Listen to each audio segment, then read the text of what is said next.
Hello, my name is Rachel Bornstein and I'm the librarian at NECI.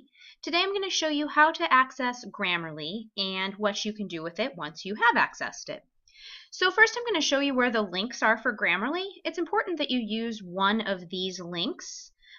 We subscribe to a premium version of Grammarly that's designed for students. It includes a plagiarism check as well as a grammar check. So it's good to access this rather than to just search for Grammarly. So to find those links, you can either go to the NECI Library homepage, and then on that list of items, there is Grammarly. Or you can go to the Moodle homepage, and on the homepage, there's the Useful Links and Services box on the side, and one of those links is for Grammarly. I went ahead and clicked that, and this is the Grammarly homepage. So again, it says Grammarly at EDU. That's how you know that you are on the premium page that we subscribe to. If you've never used it before, you'll need to create an account, which is very easy to do. You'll need to put in your name, your email. Make sure to use your NECI email because, again, that's how Grammarly knows that you are part of an institution that subscribes to the premium version. And then you can make up a password, anything that you'll be able to remember. You don't need to worry about access code. That's not something we use. And then you'll click continue. Once you've done that, it will send you a link that you'll need to click to confirm your email, that your email is correct. And at that point, you'll have access to Grammarly. So since I've already done all that, I'm going to go ahead and log in with my email address, my NECI email address, and the password that I created, and log in. So once you've logged in, you are on the Grammarly dashboard page. It's very easy to use. Again, it will do two things for you. It will check your text for spelling and grammar errors, and it will do a separate plagiarism check where it's searching your text to see if there are items in it that seem a little too close to something that it can find on the internet. I'm going to go ahead and use their sample text so that you can see.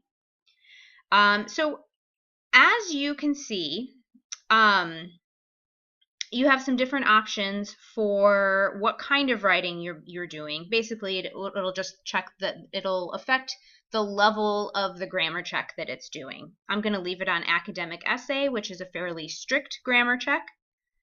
And I am going to actually click the plagiarism button.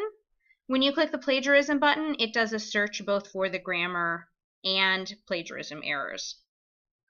If you click Start Review, for some reason it will only do the grammar check then, and you'll have to do a separate plagiarism check.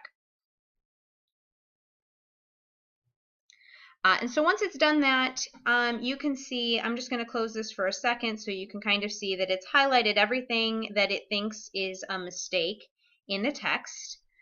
You always have the option to ignore their suggestions if you think that you are right, if you are choosing to use a grammar mistake on purpose for effect. Also, when they're doing the plagiarism check, if you have directly quoted something, it's going to show up as a plagiarism problem.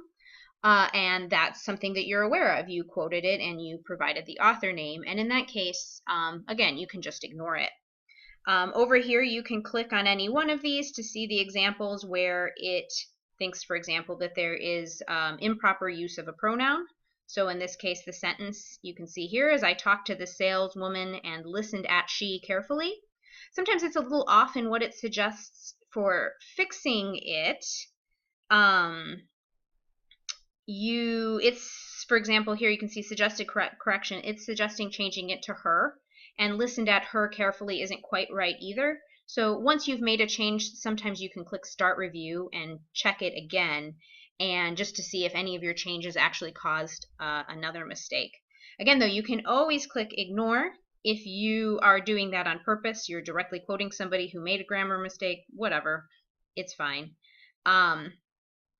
You can also go here to a summary, and it will tell you how many writing issues it found, the percentage of things that it kind of has an issue with, and that just sort of gives you an idea maybe of how much revising you might have to do. Once you're done, you can either download the edited document or copy the text in here and paste it over your document, and then you're done.